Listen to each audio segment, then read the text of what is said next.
Des lieux qui défient la logique et qui restent inexpliqués. Qui les ont bâtis et pourquoi, nous ne le saurons jamais. Des lieux fertiles en phénomènes insondables. Trop d'avions et de bateaux ont carrément disparu. Le mystère entourant ces sites nous hante et nous confond. Si ce n'est pas un animal, qu'est-ce que c'est? Restez avec nous alors que nous allons faire le décompte des 10 endroits les plus mystérieux au monde.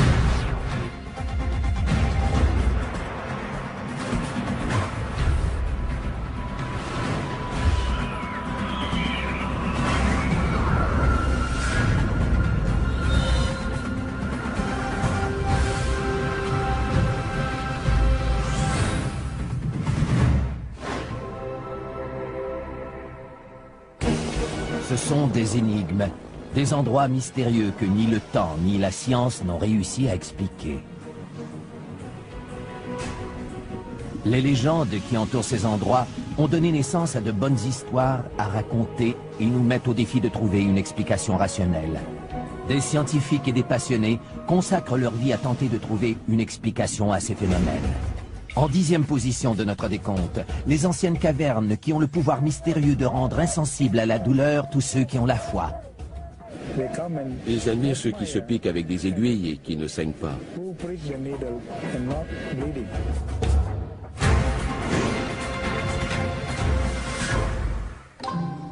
Trois anciennes cavernes de chaux se trouvent près de la capitale de la Malaisie, Kuala Lumpur. Ces cavernes s'élèvent à 55 mètres au-dessus de la jungle avoisinante. Ces cavernes, qu'on appelle les cavernes de Batu, abritent un temple hindou et sont la résidence du dieu hindou du pouvoir, le seigneur Murugan. Des millions de gens viennent ici. Pourquoi croyez-vous que tant de gens viennent prier ici? C'est parce qu'ils croient que le seigneur Murugan est un dieu puissant qui fait des miracles. C'est ce qui le caractérise. Souvent représenté avec une lance qui est, croit-on, la source du pouvoir du seigneur Murugan, les hindous s'adressent à celui-ci pour le supplier de faire une intervention divine. Mais c'est au cours du festival annuel de Thaipusam que les foules se pressent aux cavernes de Batu et font un pèlerinage pour expier leurs fautes et remercier leur dieu. Pour expier leurs fautes, les fidèles choisissent souvent de commettre des actes d'automutilation en se servant d'une lance, le symbole du seigneur Murugan. Le seigneur Murugan dit que si nous sommes purs, nous pouvons nous transpercer ou même nous tirer une charge avec des crochets dans la peau. Les fidèles disent ne pas ressentir de douleur lorsqu'ils s'infligent des blessures et, fait encore plus étrange, les blessures ne saignent pas. Bien des gens demandent, mais pourquoi ne saignent-ils pas? C'est ça le miracle du seigneur Murugan. Les fidèles attribuent ce miracle au dieu qui réside dans les cavernes de Batu. Lorsque vous leur demandez s'ils ressentent de la douleur, tous vous répondent que non, et que c'est grâce au seigneur Murugan. On pense que les croyants entrent en transe aussitôt qu'on les transperce et ils deviennent ainsi insensibles à la douleur. Le fakir Moussafar, expert en la matière, pratique depuis plus de 50 ans des rituels de perçage comme ceux que l'on voit à Thaipusam. Il croit que cette insensibilité à la douleur relève davantage du domaine de la psychologie que de celui des croyances religieuses. En fait, nous jouons et nous transformons le corps physique. Et chaque fois qu'on fait quelque chose comme ça, on a la possibilité de transcender et d'atteindre un autre état de conscience. Ceux qui participent à ces rituels doivent aussi se soumettre à l'épreuve du temps. Chaque sacrifice dure en moyenne 8 heures. Pour ces gens, les cavernes de Batu sont synonymes de force spirituelle. On voit que le dieu peut faire des miracles. Les cavernes de Batu, où ont lieu chaque année ces rituels étonnants, méritent la 10e position à notre palmarès. En 9e position, un groupe très ancien de mégalithes. Leur existence ne fait pas de doute, même si leur fonction demeure toujours un mystère. C'est un endroit spécial. Qui l'a bâti et pour quelle raison, nous ne le saurons jamais.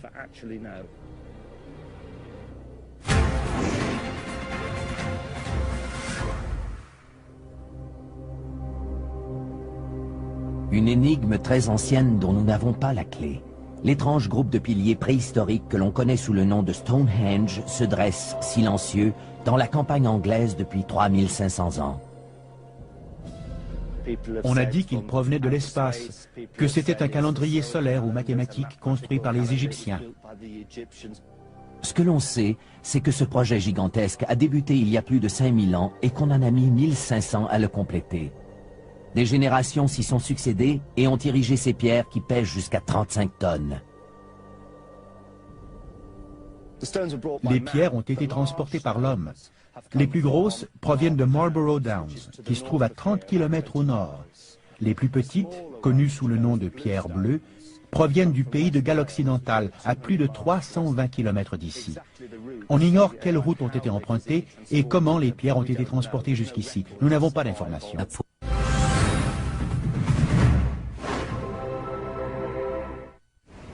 Au 8e rang, une base militaire américaine entourée de secrets même si son existence ne fait aucun doute. Avez-vous une idée du nombre de gardiens de sécurité là-bas? Pourquoi?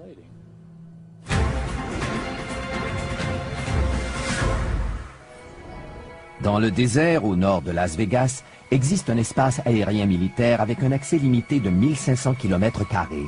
La base militaire qui porte aujourd'hui le nom de Groom Lake Test Facility est mieux connue sous le nom de Zone 51. Tapi au fond de ces collines inhospitalières, l'endroit est si secret que les intrus sont avertis qu'ils risquent la mort s'ils pénètrent dans ces lieux. Malgré des mesures et des dispositifs de sécurité imposants, le gouvernement américain nie l'existence de ce lieu depuis 50 ans. Jusqu'à tout récemment, le gouvernement était réticent à reconnaître que des expériences étaient menées à cet endroit. Steve Aftergood est analyste à la Fédération des scientifiques américains, une organisation qui se consacre à la diffusion d'informations confidentielles. Les Américains sont de nature rébarbative quant aux secrets qui entourent certaines choses. Pourquoi veulent-ils garder le secret? Ont-ils quelque chose à cacher?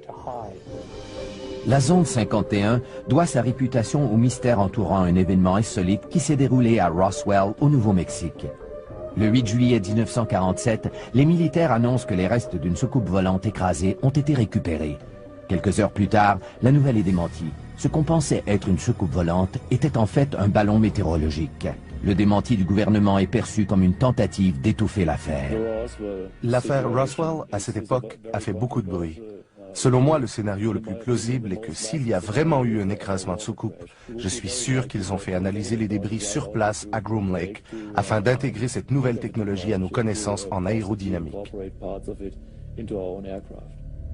Cette théorie reçoit un appui en 1989 lorsqu'un ancien employé de la zone 51, Bob Lazar, déclare avoir visité l'intérieur d'un vaisseau spatial extraterrestre alors qu'il travaillait à la base.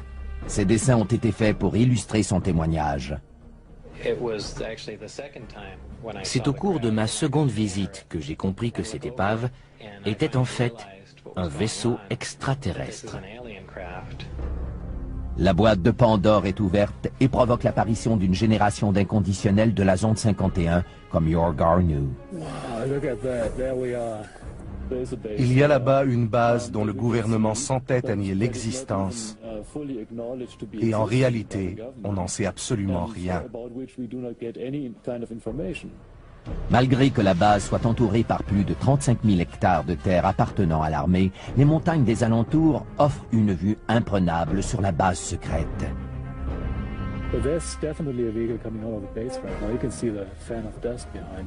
C'est de ce poste d'observation que Yor Garneau a repéré des choses qui lui font croire que cette base n'est pas une base militaire ordinaire.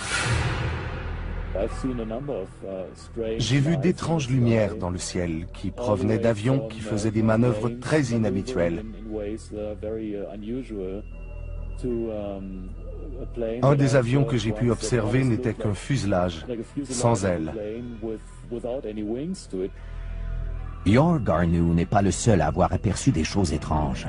Il existe plus de 2000 rapports concernant des objets volants non identifiés qui auraient été repérés dans l'espace aérien de la base du Nevada. Je pense qu'on perd notre temps à épiloguer sur les extraterrestres, les ovnis et toutes ces choses-là. En réalité, ce que l'on fait là-bas depuis approximativement 50 ans, c'est de développer et tester des avions militaires à la fine pointe de la technologie. Le secret entourant toutes ces opérations continue d'alimenter les soupçons. Je ne peux ni confirmer ni infirmer l'existence d'un vaisseau spatial extraterrestre. Je pense que les fonctionnaires peuvent tirer une leçon de cette histoire. Si c'est trop secret pour en justifier l'existence au peuple américain, cela signifie que ces mesures sont tout simplement trop secrètes. Pour avoir réussi à mystifier les Américains pendant un demi-siècle, la Zone 51 vole jusqu'à la 8e position de notre palmarès.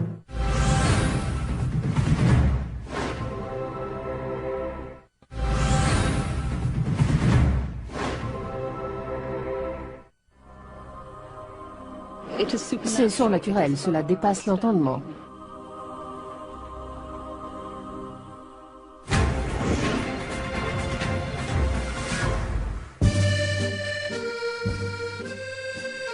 Niché au pied des Pyrénées dans le sud-ouest de la France, se trouve le sanctuaire de Notre-Dame de Lourdes. Tous les ans, plus de 6 millions de malades et d'infirmes y font un pèlerinage en espérant un miracle. J'ai été témoin d'une foule de petits miracles qui se sont produits ici. Les gens disaient, c'est une coïncidence, mais c'était plus qu'une coïncidence. Le premier miracle se produit tôt au printemps de 1858, lorsque les Soubirous, de pauvres fermiers, envoient leur fille Bernadette, âgée de 14 ans, chercher du bois dans la forêt. Bernadette a enlevé ses chaussures pour traverser le ruisseau et aller dans la grotte pour trouver du bois. Elle a entendu un bruit comme un souffle de vent. Elle n'a rien ressenti, n'a rien vu. Mais lorsqu'elle a relevé la tête, elle a vu la Vierge Marie dans une crevasse.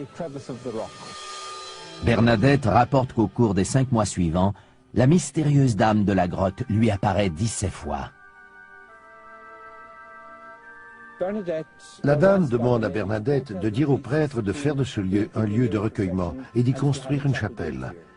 Le curé de la paroisse, pas très enthousiaste, lui dit que si cette dame voulait une église, elle devait d'abord se faire connaître.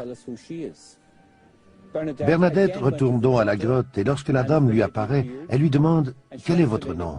Et elle lui répond « Je suis l'Immaculée Conception ». Le curé enquête sur les apparitions et 4 ans plus tard, il consent à ce qu'une chapelle soit construite sur les lieux. Cette chapelle sera nommée le sanctuaire de Notre-Dame de Lourdes.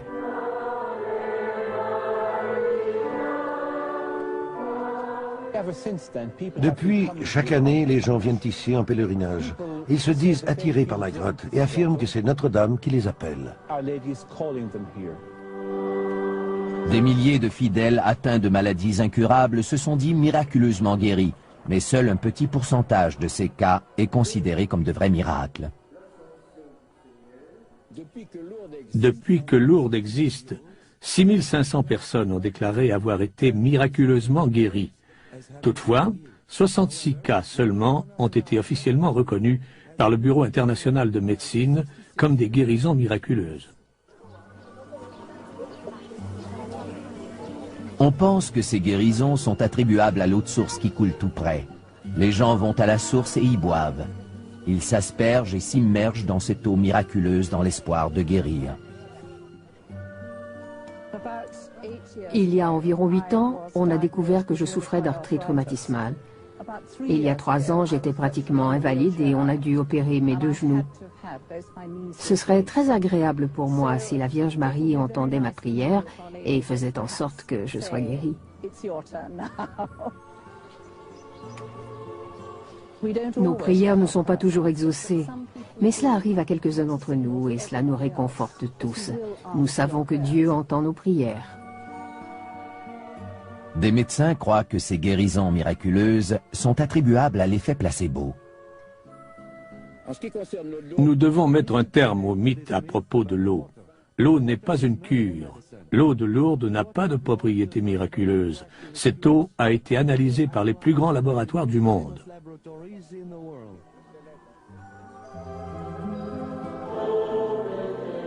C'est peut-être vrai au point de vue scientifique, mais la foi des fidèles n'est pas remise en question pour autant.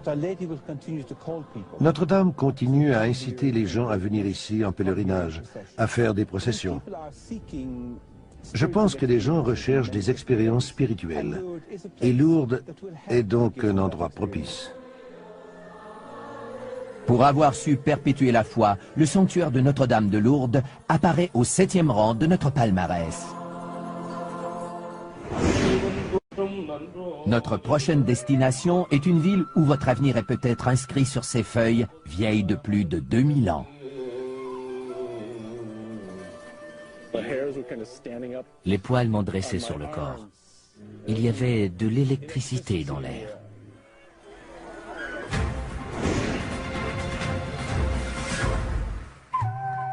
Il y a environ 2000 ans, à l'époque du Christ, 7 sages indiens appelés les Saptirashi ont écrit sur des feuilles de palmier les grandes lignes de la vie de toutes les personnes qui vivent sur la terre. 1200 ans plus tard, les feuilles sont découvertes dans un temple de la ville de Vaishti-Varankoil, l'épicentre de l'astrologie situé dans le sud de l'Inde. C'est ici que vivent les liseurs de Nadi, des astrologues qui depuis 600 ans utilisent les anciens écrits sanscrits pour prédire l'avenir et connaître le passé. Vous ne pouvez lire les feuilles qu'ici. Ce n'est pas pareil si vous apportez les feuilles ailleurs pour les lire.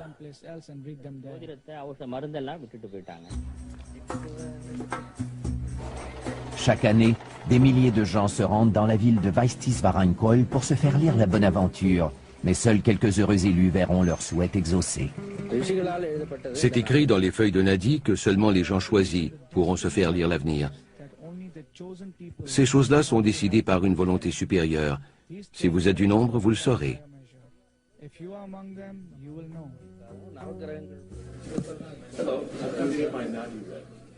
Robert Bruce est un écrivain et un musicien américain qui s'est rendu dans le sud de l'Inde pour savoir s'il faisait partie des élus.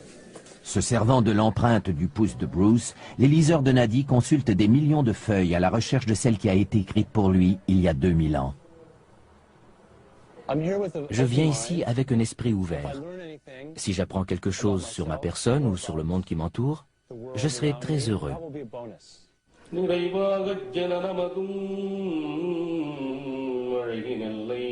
Les écrits sont traduits en poèmes et chantés comme ils l'ont toujours été depuis des centaines d'années.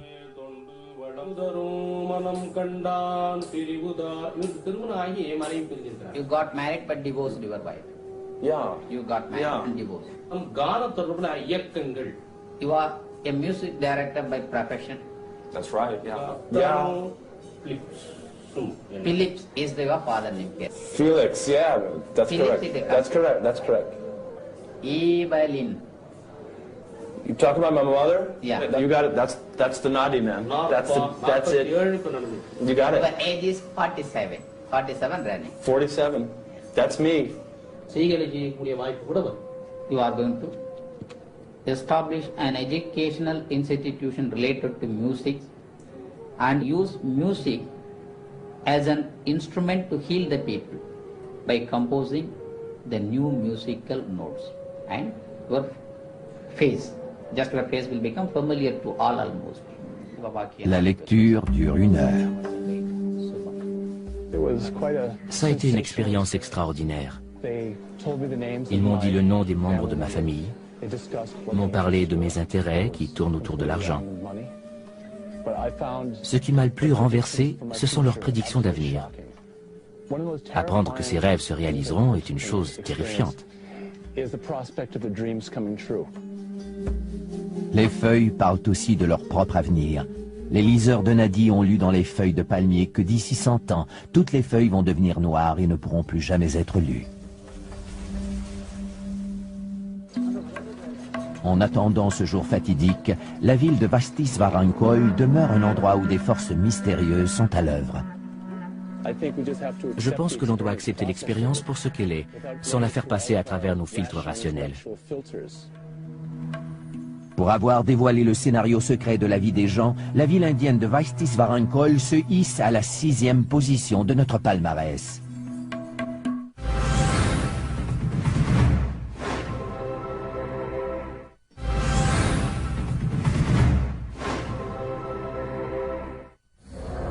À la 5e position, une force inconnue entraîne ses victimes par le fond.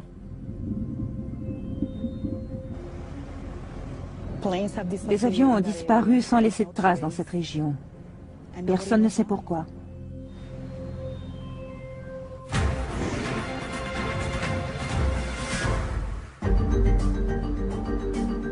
De la pointe des Bermudes jusqu'à l'île de Porto Rico, en longeant la côte de la Floride, le triangle des Bermudes occupe un espace d'environ 4 millions de kilomètres carrés de ciel et de mer. Depuis 50 ans, des escadrons entiers d'avions, un nombre incalculable de bateaux sont disparus dans cette zone, pour la plupart sans laisser de traces. Trop d'avions et d'embarcations ont disparu pour que ce soit une coïncidence. Au siècle dernier, il y en a eu 300.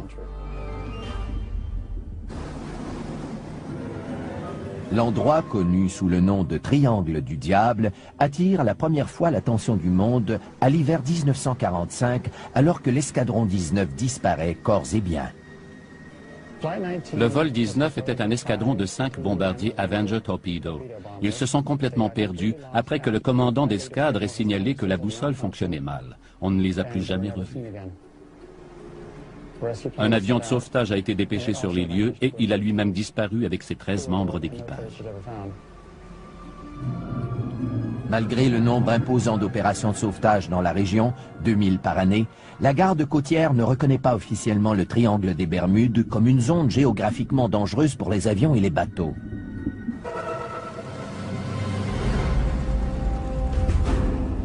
Pour le pilote José Maldonado Torres, le triangle des Bermudes sera à la hauteur de sa triste réputation. Le 28 juin 1980, José et son copilote quittent la République dominicaine et mettent le cap sur Porto Rico. Ils ont quitté la République dominicaine à 18h10 et tout allait bien jusqu'à ce qu'on reçoive un appel de détresse à 20h03.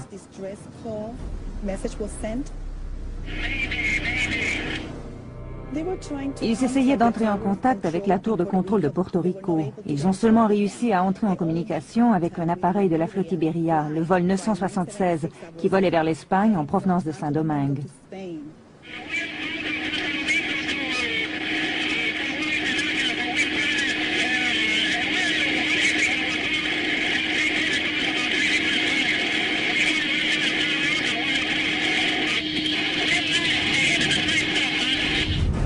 Ce sont les derniers mots du pilote.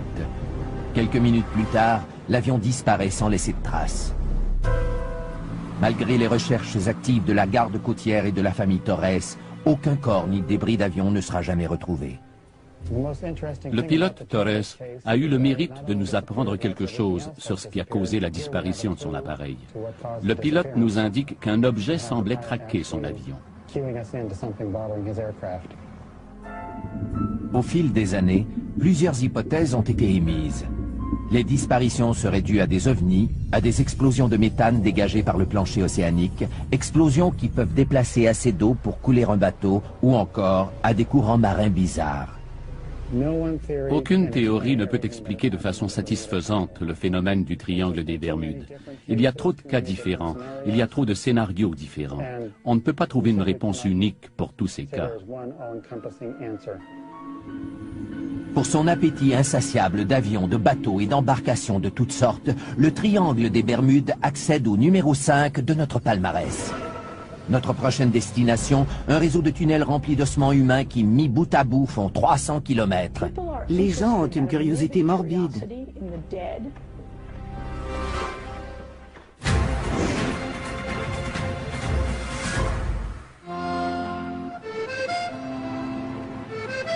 Sous les rues animées de Paris reposent les restes de 7 millions de personnes dans la quiétude et l'humidité des catacombes.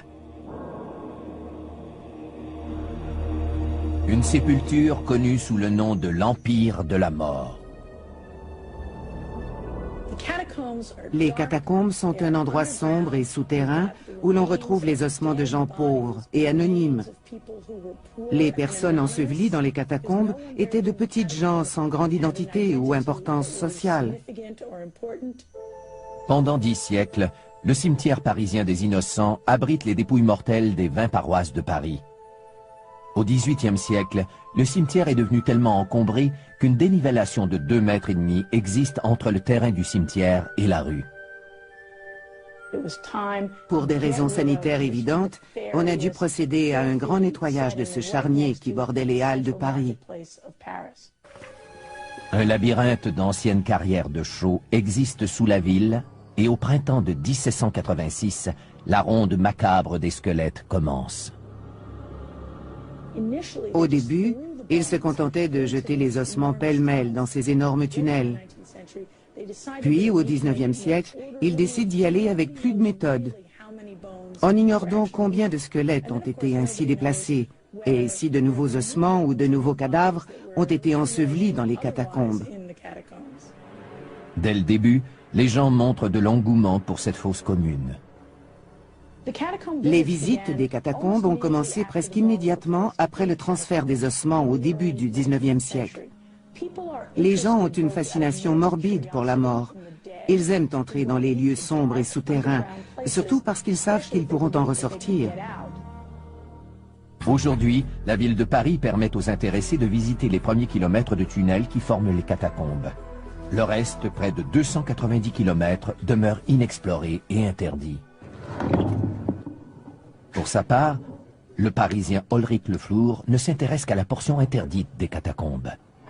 Depuis 16 ans, il s'affaire à explorer illégalement la portion défendue des catacombes et à faire des relevés cartographiques des lieux.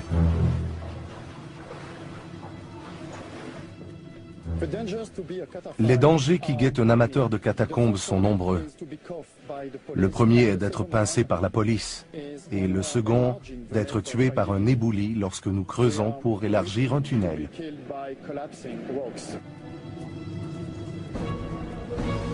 Mais jusqu'ici, l'attrait de l'inconnu se révèle plus fort que les risques encourus.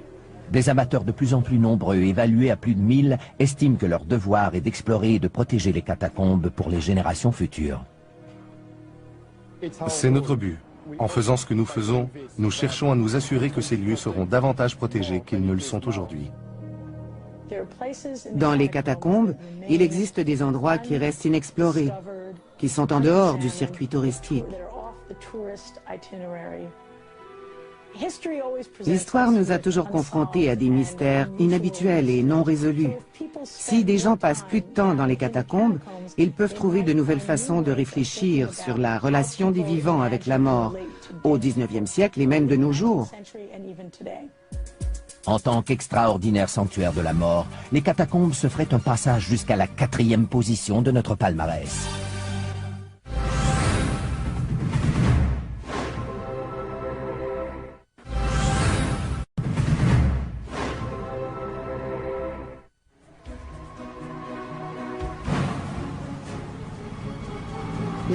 Si ce n'est pas un animal, qu'est-ce que c'est?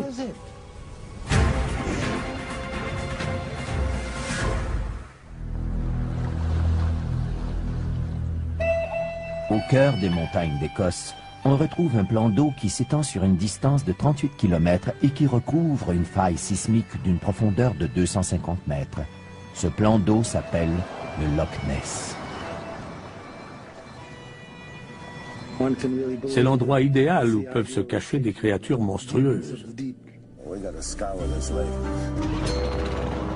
Robert Rines, un diplômé du MIT, a conçu le système radar de dépistage pour le missile Patriot.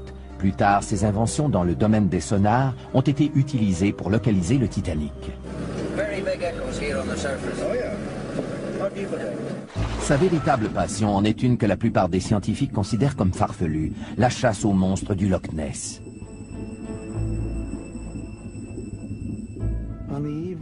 Le soir du 23 juin 1972, jamais je n'oublierai cette date, j'ai vu cette immense forme arrondie qui émergeait des eaux calmes. La bête avait la peau grise, tachetée de brun. Elle s'est rendue dans la baie, s'est retournée et a plongé. Si ce n'est pas un animal, qu'est-ce que c'est? Il y a 65 millions d'années, des reptiles géants comme le plésiosaure vivaient dans l'eau. Depuis, ces monstres marins ont disparu de la planète.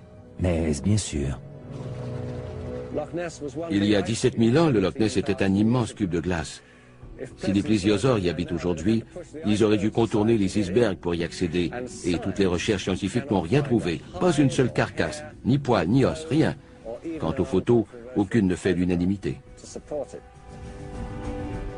Dans les années 30, une première photo du monstre, affectueusement surnommé Nessie, fera le tour du monde avant qu'on s'aperçoive qu'il s'agissait d'un trucage. Dans les années qui suivent, un nombre record d'apparitions du monstre sera enregistré. À ce jour, les preuves les plus sérieuses proviennent de Robert Rines et de son équipe de chercheurs.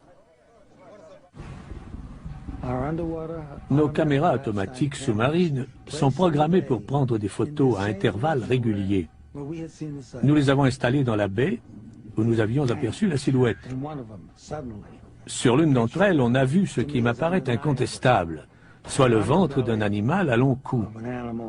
On peut même percevoir le contour des yeux et de la bouche.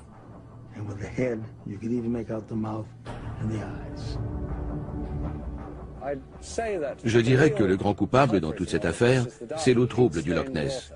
N'importe quelle photo prise dans ce lac sera controversée, parce que les photos sont rarement claires.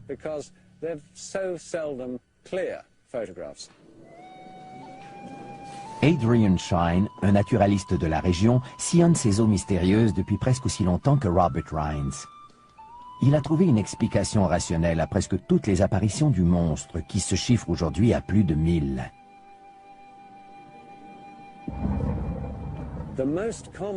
La cause la plus courante de ces supposées apparitions du monstre, ce sont les vagues créées par les embarcations.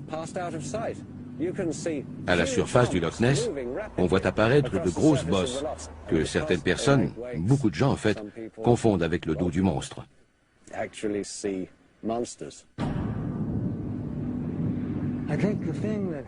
Ce qui me pousse à rester dans la course, c'est que d'abord, je ne pense pas que je sois assez stupide pour mal juger ce que j'ai observé de mes propres yeux. J'aimerais prouver à ceux qui disent que c'est impossible qu'ils se trompent. J'aimerais les voir mordre la poussière. En tant que centre de la plus célèbre chasse aux monstres marins du monde, le Loch Ness émerge à la 3e position de notre palmarès. À la prochaine position, nous retrouvons les anciens dessins géants du désert péruvien qui, étrangement, ne sont visibles que du haut des airs. Nous ne saurons jamais pourquoi ils ont été dessinés, parce que les anciens qui savaient ne sont plus là pour nous le dire.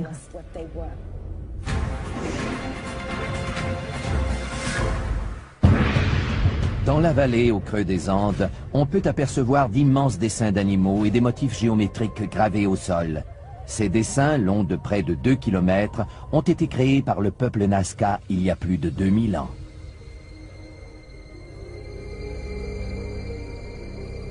Ces dessins, qui ne sont perceptibles qu'à haute altitude, ont été découverts durant les années 20, lorsque les premiers avions commerciaux ont commencé à survoler le désert péruvien.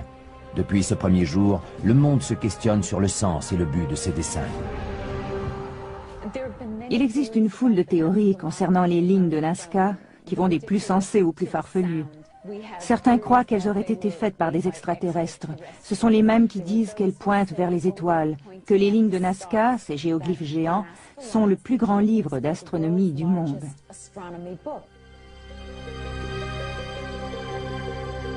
L'archéologue Helen Silverman se spécialise dans la poterie Nazca depuis plus de 30 ans et elle a découvert que les images d'animaux et d'humains peintes sur les poteries sont les mêmes qui ont été reproduites dans le désert. Ces dessins biomorphiques vont de l'araignée qui fait 45 mètres au condor qui atteint 135 mètres. Pourquoi les ont-ils fait aussi grands s'ils ne pouvaient jamais les voir en entier? Ils n'ont pas été faits par des extraterrestres. Ils n'ont pas été conçus pour être vus d'en haut, puisque nous savons que les Nazca ne volaient pas et n'avaient pas de montgolfière. La seule chose qui ne soit pas un mystère pour personne, c'est la façon dont ces biomorphes ont été faits. Ils ont enlevé la couche supérieure du sol, mettant à jour la couche sous-jacente de couleur plus claire, puis ils ont installé des roches pour en souligner le contour. Les lignes Nazca ont été parfaitement préservées grâce au climat extrêmement aride qui prévaut dans cette région désertique. C'est cette pénurie de pluie qui laisse croire à certains chercheurs que ces dessins sont plus qu'une œuvre d'art. David Johnson est un chercheur Nazca qui utilise une baguette de sourcier pour localiser les sources d'eau souterraines. Je crois que les lignes de Nazca sont à l'origine une carte des aqueducs qui servaient aux gens qui vivaient ici dans le passé et qui peuvent encore être utilisées par les gens dans le futur. En observant les petites oscillations de ces baguettes spéciales causées par les subtiles énergies de la Terre, David croit qu'il a mis à jour un ancien réseau d'aqueducs que les Nazca appelaient Puquios.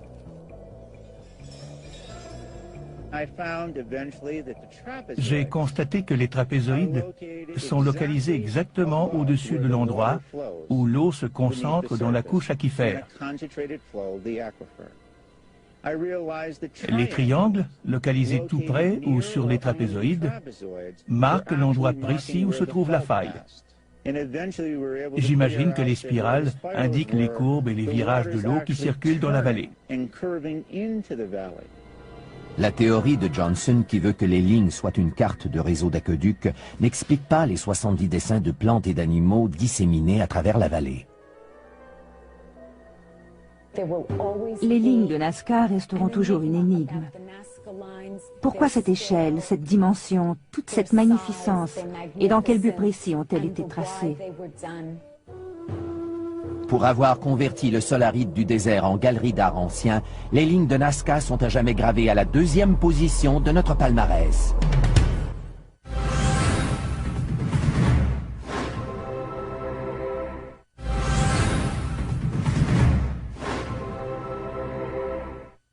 Des perçages indolores de la Malaysia aux intrigants piliers de Stonehenge, à la confidentialité de la zone 51 jusqu'aux sources miraculeuses de France. Nous avons vu les feuilles qui révèlent le futur, avons visité le lieu de perdition des voyageurs ainsi qu'un cimetière souterrain. Nous avons vu aussi une supposée réserve préhistorique et des dessins géants dans le désert. Nous avons gardé pour la fin le site le plus mystérieux d'entre tous. L'endroit le plus mystérieux au monde est le berceau de toutes les civilisations. C'est la raison pour laquelle tant de gens ont consacré leur vie à sa recherche.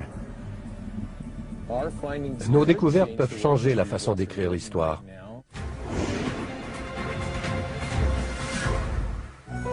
En l'an 350 avant Jésus-Christ, le philosophe Platon écrit sur ce monde utopique qu'il appelle l'Atlantide. Les habitants de ce continent mythique, d'où l'océan Atlantique tire son nom, sont décrits par Platon comme faisant partie d'une civilisation très avancée. À son apogée, l'Atlantide était un pays magnifique. Sa société était très évoluée. Dans ses écrits, Platon nous dit aussi que l'avidité et la soif de pouvoir auront finalement raison des habitants de l'Atlantide et que la vengeance des dieux sera terrible. Des volcans et des tremblements de terre détruiront le continent qui disparaît dans l'océan. Platon raconte que les habitants quittent le continent à bord d'embarcations à la recherche de nouveaux territoires. Ils contribueront à faire évoluer les civilisations avoisinantes, toujours à l'âge de pierre.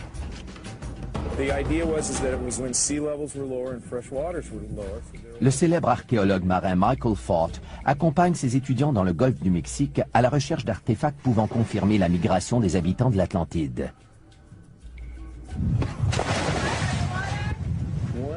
Un des grands mystères de la science est de savoir comment le Nouveau Monde s'est peuplé. C'est une question très intéressante. D'ailleurs, lorsque Christophe Colomb a découvert l'Amérique, la première question qu'il s'est posée a été celle-ci. Mais d'où viennent donc tous ces gens? 10 000 ans avant Jésus-Christ, il y a eu une explosion démographique en Amérique. Cela correspond à l'époque où l'Atlantide a été engloutie. Il est donc logique de penser que ces gens se soient déplacés et qu'ils soient venus dans le sud-ouest des États-Unis, au Mexique, au Yucatan et dans les régions avoisinantes. Des preuves de l'existence de l'Atlantide seront trouvées dans les Caraïbes, prédit le grand médium Edgar Cayce dans les années 30. Il prédit qu'une partie du continent englouti émergera quelque part dans les Caraïbes dans les années 60. En 68 et 69, des pilotes d'avion rapportent avoir constaté par temps calme l'émergence de hauts fonds. L'eau et le sable leur donnent une apparence plutôt foncée, mais il est évident qu'il y a quelque chose à cet endroit. L'étrange formation rocheuse connue sous le nom de route Bimini serait, selon les inconditionnels de l'Atlantide, la route qui mène à l'ancien continent ou encore une portion d'un temple englouti. Les autres disent que les deux lignes à peu près parallèles sont l'œuvre de Mère Nature.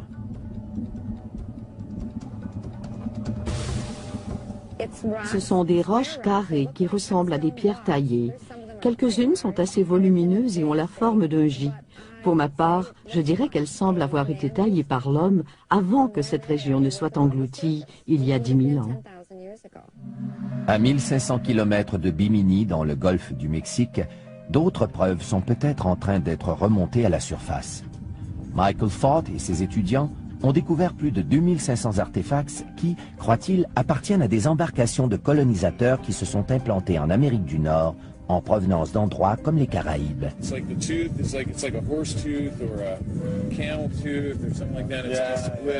A-t-on trouvé des preuves de la migration des habitants de l'Atlantide, ou plutôt des renseignements précieux sur les Paléo-Indiens, les premiers habitants connus d'Amérique? Est-ce que les Paléo-Indiens avaient des occupations côtières, des bateaux, un style de vie que nous ignorions parce que les preuves avaient été submergées? Ils sont peut-être venus sur le continent suite à une migration. C'est la grande question qu'il faut se poser et c'est une question à laquelle nous ne pouvons pas répondre maintenant. Reste à savoir si les écrits de Platon sur l'Atlantide étaient une leçon d'histoire ou simplement une fable visant à mettre en garde les civilisations futures de la fragile existence de l'homme. Le problème, c'est qu'il n'y a pas d'endroit précis où l'on peut situer l'Atlantide. Si l'Atlantide était localisée, on devrait alors fournir une explication géologique sur ce qui s'est passé, et on devrait montrer comment les choses ont ensuite évolué. La plupart des gens qui s'intéressent à l'Atlantide ne s'intéressent pas à la préhistoire, et la plupart des gens qui s'intéressent à la préhistoire ne se préoccupent pas de l'Atlantide. Pour avoir confondu les scientifiques comme les historiens, le continent englouti de l'Atlantide mérite la première position à notre palmarès des endroits les plus mystérieux au monde. Ces lieux imprégnés de mystère nous mettent au défi de trouver la clé de l'énigme. Ils sont là pour nous rappeler que même si l'homme fait des bonds de géant dans sa compréhension du monde qui l'entoure, il existera toujours des lieux dont il ne percera jamais entièrement le mystère.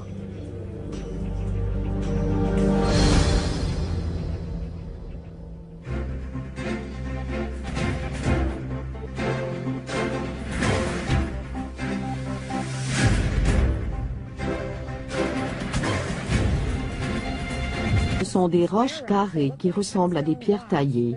Quelques-unes sont assez volumineuses et ont la forme d'un J. Pour ma part, je dirais qu'elles semblent avoir été taillées par l'homme avant que cette région ne soit engloutie il y a 10 000 ans. À 1500 km de Bimini, dans le golfe du Mexique, d'autres preuves sont peut-être en train d'être remontées à la surface. Michael Fort et ses étudiants ont découvert plus de 2500 artefacts qui, croient-ils, appartiennent à des embarcations de colonisateurs qui se sont implantés en Amérique du Nord en provenance d'endroits comme les Caraïbes.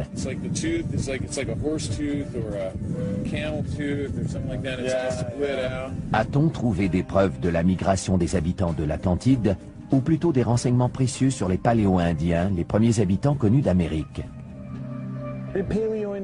Est-ce que les Paléo-Indiens avaient des occupations côtières, des bateaux, un style de vie que nous ignorions parce que les preuves avaient été submergées? Ils sont peut-être venus sur le continent suite à une migration. C'est la grande question qu'il faut se poser et c'est une question à laquelle nous ne pouvons pas répondre maintenant. Reste à savoir si les écrits de Platon sur l'Atlantide étaient une leçon d'histoire ou simplement une fable visant à mettre en garde les civilisations futures de la fragile existence de l'homme. Le problème, c'est qu'il n'y a pas d'endroit précis où l'on peut situer l'Atlantide. Si l'Atlantide était localisée, on devrait alors fournir une explication que Yor Garneau a repéré des choses qui lui font croire que cette base n'est pas une base militaire ordinaire. J'ai vu d'étranges lumières dans le ciel qui provenaient d'avions qui faisaient des manœuvres très inhabituelles. Un des avions que j'ai pu observer n'était qu'un fuselage, sans ailes. Yor Garneau n'est pas le seul à avoir aperçu des choses étranges. Il existe plus de 2000 rapports concernant des objets volants non identifiés qui auraient été repérés dans l'espace aérien de la base du Nevada. Je pense qu'on perd notre temps à épiloguer sur les extraterrestres, les ovnis et toutes ces choses-là. En réalité, ce que l'on fait là-bas depuis approximativement 50 ans, c'est de développer et tester des avions militaires à la fine pointe de la technologie. Le secret entourant toutes ces opérations continue d'alimenter les soupçons. Je ne peux ni confirmer ni infirmer l'existence d'un vaisseau spatial extraterrestre. Je pense que les fonctionnaires peuvent tirer une leçon de cette histoire. Si c'est trop secret pour en justifier l'existence au peuple américain, cela signifie que ces mesures sont tout simplement trop secrètes.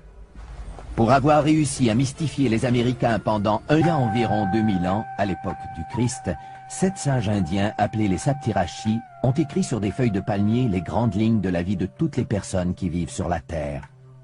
1200 ans plus tard, les feuilles sont découvertes dans un temple de la ville de Vaistivarainkoil, l'épicentre de l'astrologie situé dans le sud de l'Inde. C'est ici que vivent les liseurs de Nadi, des astrologues qui depuis 600 ans utilisent les anciens écrits sanscrits pour prédire l'avenir et connaître le passé. Vous ne pouvez lire les feuilles qu'ici. Ce n'est pas pareil si vous apportez les feuilles ailleurs pour les lire.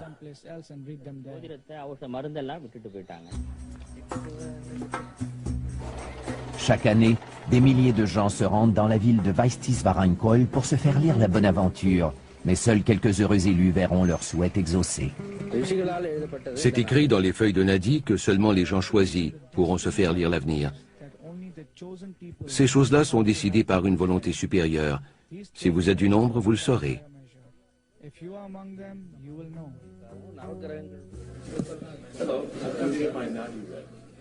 Robert Bruce est un écrivain et un musicien américain qui s'est rendu dans le sud de l'Inde pour savoir s'il faisait partie des élus. Se servant de l'empreinte du pouce de Bruce, les liseurs de Nadi consultent des millions de feuilles à la recherche de celle qui a été écrite pour lui il y a 2000 ans. Lumière dans le ciel qui provenait d'avions qui faisaient des manœuvres très inhabituelles. Un des avions que j'ai pu observer n'était qu'un fuselage, sans ailes. Yor Garnu n'est pas le seul à avoir aperçu des choses étranges. Il existe plus de 2000 rapports concernant des objets volants non identifiés qui auraient été repérés dans l'espace aérien de la base du Nevada. Je pense qu'on perd notre temps à épiloguer sur les extraterrestres, les ovnis et toutes ces choses-là. En réalité, ce que l'on fait là-bas depuis approximativement 50 ans, c'est de développer et tester des avions militaires à la fine pointe de la technologie. Le secret entourant toutes ces opérations continue d'alimenter les soupçons. Je ne peux ni confirmer ni infirmer l'existence d'un vaisseau spatial extraterrestre. Je pense que les fonctionnaires peuvent tirer une leçon de cette histoire. Si c'est trop secret pour en justifier l'existence au peuple américain, cela signifie que ces mesures sont tout simplement trop secrètes. Pour avoir réussi à mystifier les Américains pendant un demi-siècle, la zone 51 vole jusqu'à la 8e position de notre palmarès.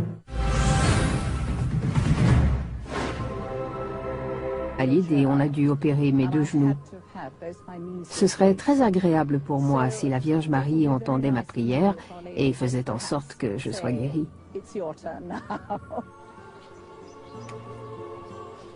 Nos prières ne sont pas toujours exaucées, mais cela arrive à quelques-uns d'entre nous et cela nous réconforte tous.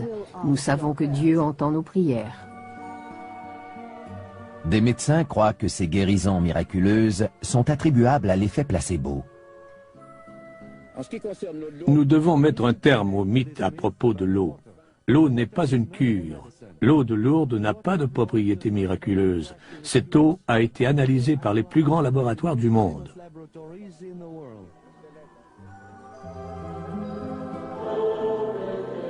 C'est peut-être vrai au point de vue scientifique, mais la foi des fidèles n'est pas remise en question pour autant. Notre-Dame continue à inciter les gens à venir ici en pèlerinage, à faire des processions. Je pense que les gens recherchent des expériences spirituelles. Et Lourdes est donc un endroit propice. Pour avoir su perpétuer la foi, le sanctuaire de Notre-Dame de Lourdes apparaît au 7e rang de notre palmarès. Notre prochaine destination est une ville où votre avenir est peut-être inscrit sur ses feuilles, vieilles de plus de 2000 ans. Sont décidés par une volonté supérieure. Si vous êtes du nombre, vous le saurez.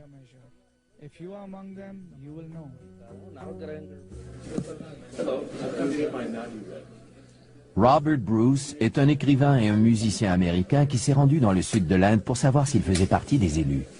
Se servant de l'empreinte du pouce de Bruce, les liseurs de Nadi consultent des millions de feuilles à la recherche de celle qui a été écrite pour lui il y a 2000 ans. Je viens ici avec un esprit ouvert. Si j'apprends quelque chose sur ma personne ou sur le monde qui m'entoure, je serai très heureux.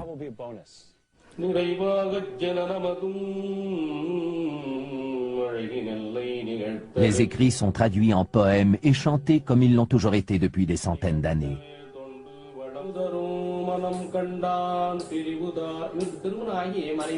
You got married but divorced your wife. Yeah. You got married Yeah. and divorced. You are a music director by profession.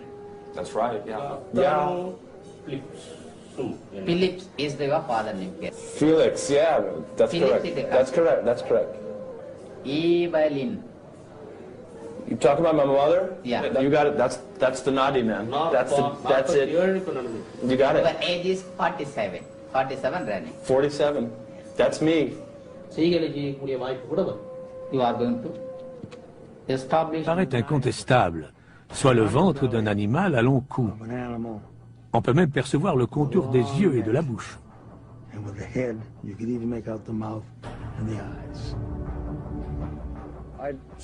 Je dirais que le grand coupable dans toute cette affaire, c'est l'eau trouble du Loch Ness. N'importe quelle photo prise dans ce lac sera controversée, parce que les photos sont rarement claires.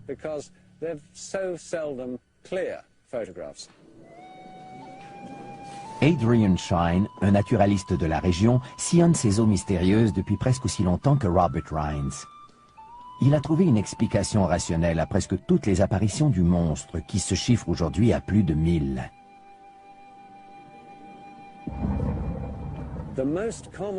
La cause la plus courante de ces supposées apparitions du monstre, ce sont les vagues créées par les embarcations.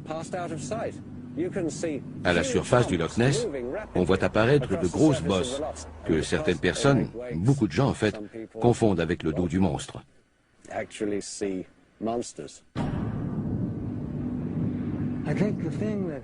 Ce qui me pousse à rester dans la course, c'est que d'abord, je ne pense pas que je sois assez stupide pour mal juger ce que j'ai observé de mes propres yeux. J'aimerais prouver à ceux qui disent que c'est impossible qu'ils se trompent. J'aimerais les voir mordre la poussière. Opérer mes deux genoux. Ce serait très agréable pour moi si la Vierge Marie entendait ma prière et faisait en sorte que je sois guéri.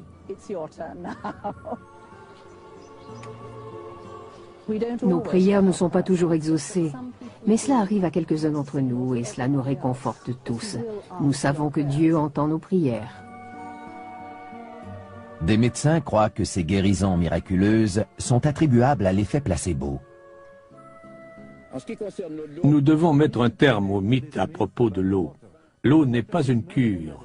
L'eau de Lourdes n'a pas de propriétés miraculeuses. Cette eau a été analysée par les plus grands laboratoires du monde.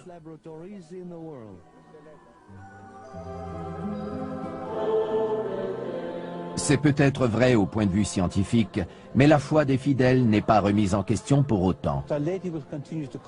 Notre-Dame continue à inciter les gens à venir ici en pèlerinage, à faire des processions. Je pense que les gens recherchent des expériences spirituelles. Et Lourdes est donc un endroit propice. Pour avoir su perpétuer la foi, le sanctuaire de Notre-Dame de Lourdes apparaît au 7e rang de notre palmarès. Notre prochaine destination est une ville où votre avenir est peut-être inscrit sur ses feuilles, vieilles de plus de 2000 ans. Le sang abrite les dépouilles mortelles des 20 paroisses de Paris. Au XVIIIe siècle, le cimetière est devenu tellement encombré qu'une dénivellation de 2,5 mètres existe entre le terrain du cimetière et la rue.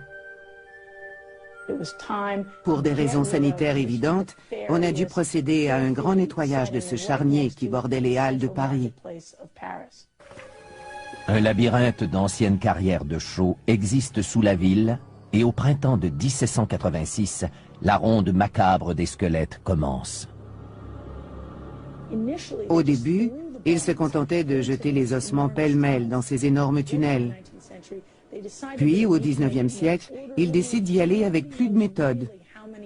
On ignore donc combien de squelettes ont été ainsi déplacés, et si de nouveaux ossements ou de nouveaux cadavres ont été ensevelis dans les catacombes.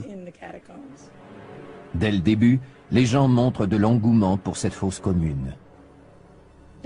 Les visites des catacombes ont commencé presque immédiatement après le transfert des ossements au début du XIXe siècle. Les gens ont une fascination morbide pour la mort. Ils aiment entrer dans les lieux sombres et souterrains, surtout parce qu'ils savent qu'ils pourront en ressortir. Aujourd'hui, la ville de Paris permet aux intéressés de visiter les premiers kilomètres de tunnels qui forment les catacombes. Le reste, près de 290 kilomètres, demeure inexploré et interdit.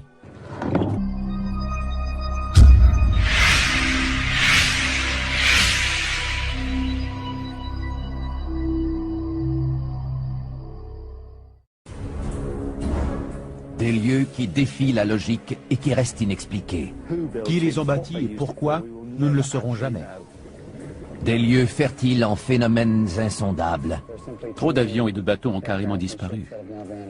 Le mystère entourant ces sites nous hante et nous confond. Si ce n'est pas un animal, qu'est-ce que c'est? Restez avec nous alors que nous allons faire le décompte des 10 endroits les plus mystérieux au monde.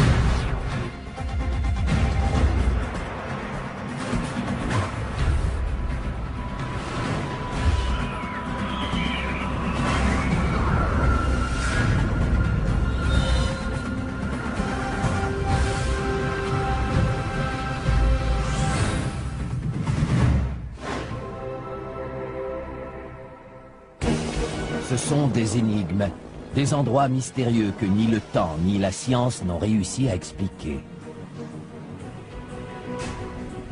Les légendes qui entourent ces endroits ont donné naissance à de bonnes histoires à raconter et nous mettent au défi de trouver une explication rationnelle. Des scientifiques et des passionnés consacrent leur vie à tenter de trouver une explication à ces phénomènes. En 10e position de notre décompte, vaisseau extraterrestre. La boîte de Pandore est ouverte et provoque l'apparition d'une génération d'inconditionnels de la zone 51, comme Yorgarnu. Il y a là-bas une base dont le gouvernement s'entête à nier l'existence. Et en réalité, on n'en sait absolument rien. Malgré que la base soit entourée par plus de 35 000 hectares de terre appartenant à l'armée, les montagnes des alentours offrent une vue imprenable sur la base secrète.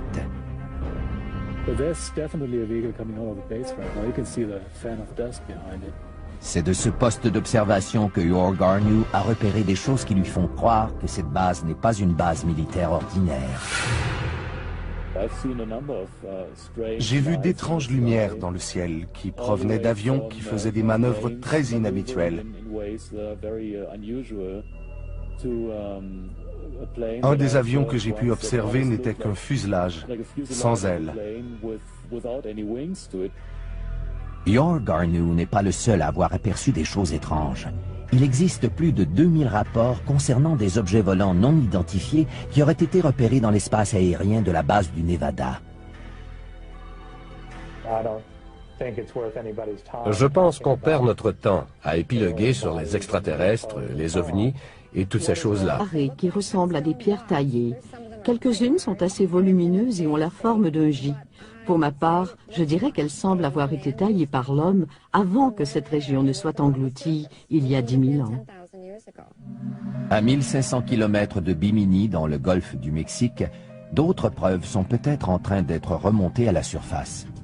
Michael Fott et ses étudiants ont découvert plus de 2500 artefacts qui, croient-ils, appartiennent à des embarcations de colonisateurs qui se sont implantés en Amérique du Nord en provenance d'endroits comme les Caraïbes.